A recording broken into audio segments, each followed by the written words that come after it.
में लगे हैं, मनमानी आचरण कर रहे हैं। अगर निर्भय होना चाहते हो, परम सुखी होना चाहते हो, तो भगवान के शरणागत हो जाओ। सारे जगत को अभय दान देने वाले भगवान हैं। भगवान का एक प्रण है, मम पन शरणागत भयहारी। जो मेरी शरण में आ गया उसके भय का मैं नाश कर देता हूं। साधना में अवस्था मन की मानी जाती है कि आप कितने अच्छे साधक हैं।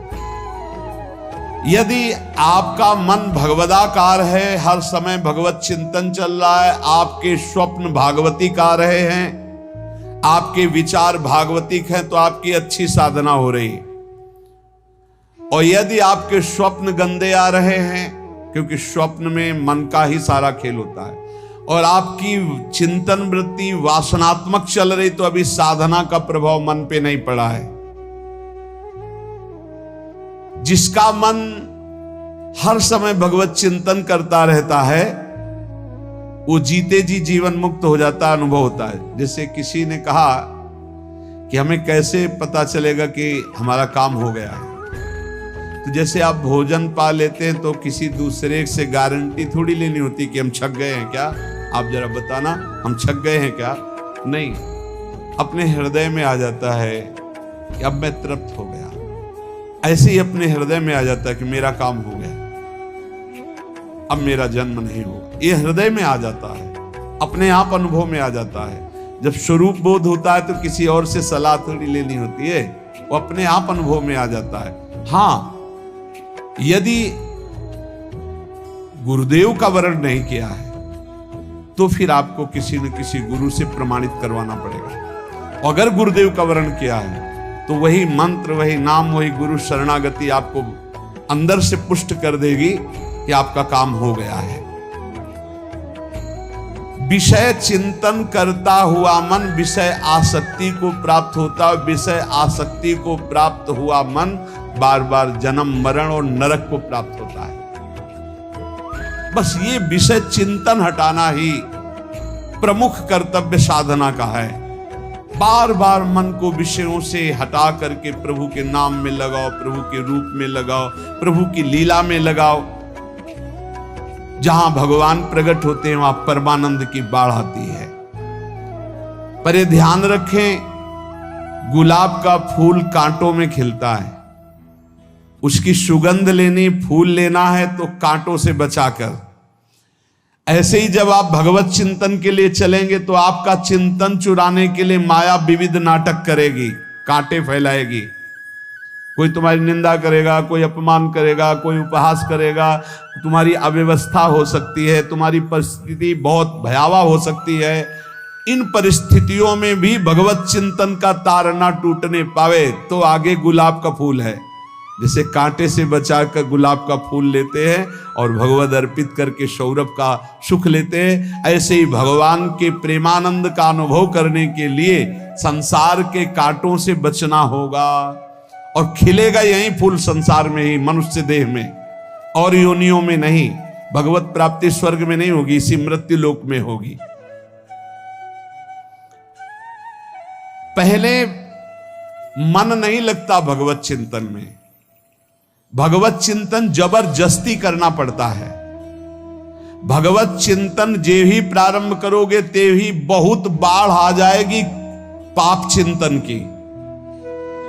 ध्यान दीजिए, बहुत लोग प्रश्न करते रहते हैं कि हम जब भजन में बैठते हैं तो बहुत गंदी बातें आती है, मन बड़ा चंचल होता है, भाग जाता है। ऐसा प्रारंभ में जब कोई भगवत चिंतन प्रारंभ करता है तो उसका मन विषयों में भागता है, गंदी बातों में भागता है। अब लोग कहते पहले तो हमारा चिंतन बढ़िया होता था, अब चिंतन नहीं होता। तो कोई सिद्ध पुरुष थोड़ी हो गए, तुम्हें जबरदस्ती चिंतन करना होगा।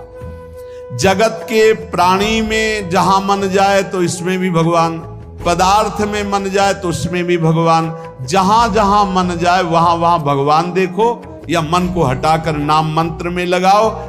ऐसे भगवत स्मृति जागृत की जाती है। बार बार प्रयास करना होता है।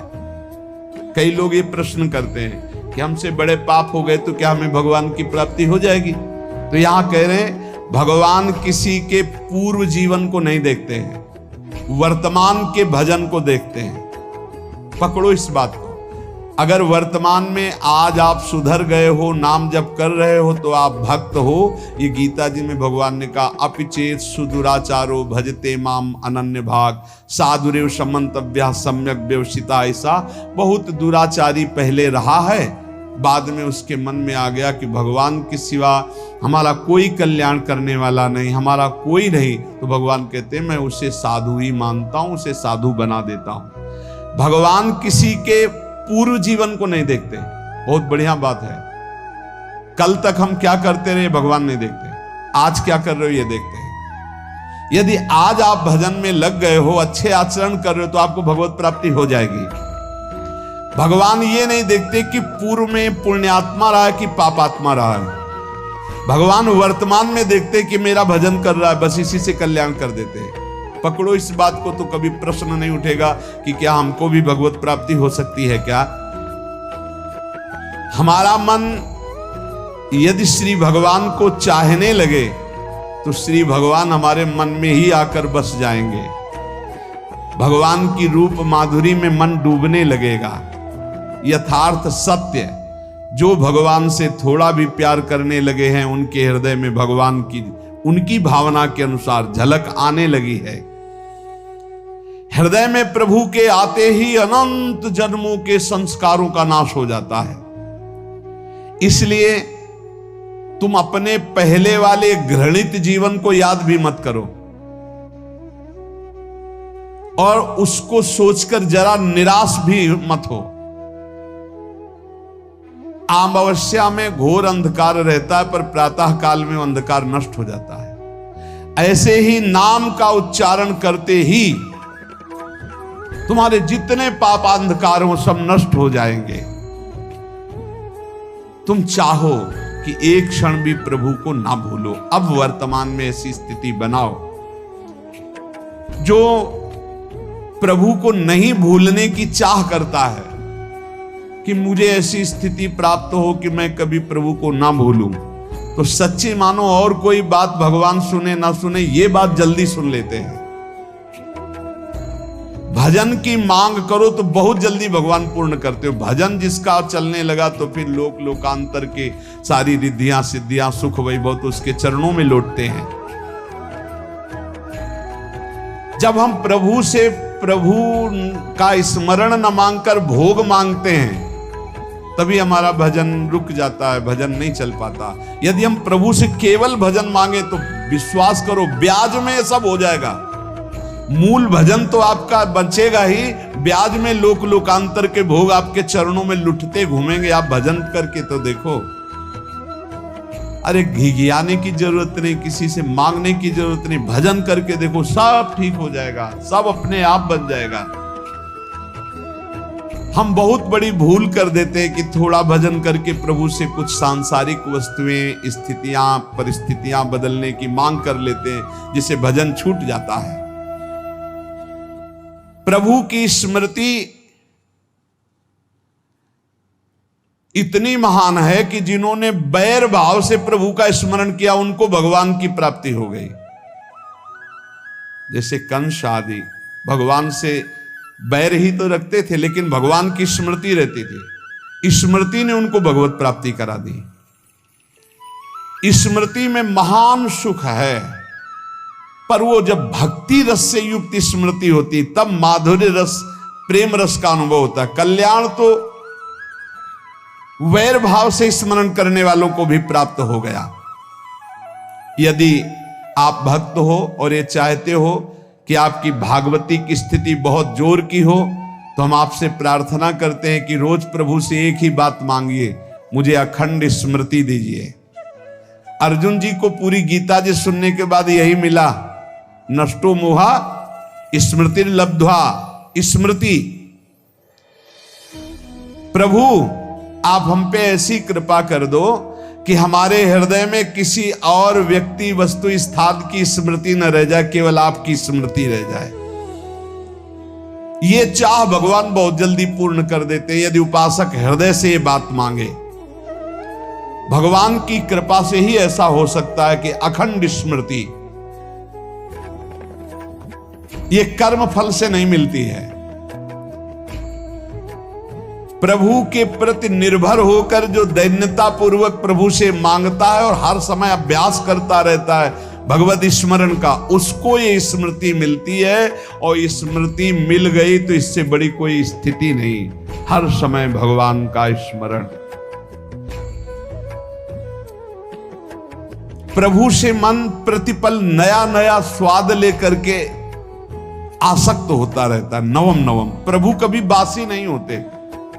जैसे किसी व्यक्ति को देखो तो देखते देखते मन हट जाएगा कि देख लिया, बहुत सुंदर है, ठीक है, लेकिन वो एक दिन मन हट जाएगा। और प्रभु की सुंदरता नवम नवम है, प्रभु के नाम का स्वाद नवम नवम है, प्रभु की लीला का स्वाद नवम नवम है, प्रभु के धाम की शोभा नवम नवम है। जैसे आचार्य महाप्रभु हरिवंश चंद्र जी कहते, नयो नेह नवरंग नयो रस नवल श्याम वृषभानु किशोरी, नौ पीतांबर नवल चूनरी, नई नई बूंदन भींजत गोरी, नौ वृंदावन हरित मनोहर, नौ चातक बोलत मोर मोरी, नौ मुरली जो मल्हार नई गति, सब कुछ नया। तो नवम नवम प्रभु प्रतिपल नवम नवम प्रभु का रूप, प्रियाजू का नवम नवम, अबहीं और अबहीं और अबहीं और है।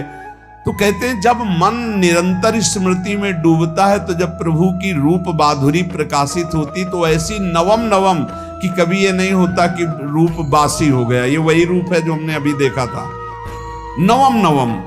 इसलिए आनंद की उफान आती रहती है उपासक के हृदय में। ऐसी प्रियता, ऐसा आनंद बिना भजन के नहीं अनुभव में आएगा। इसलिए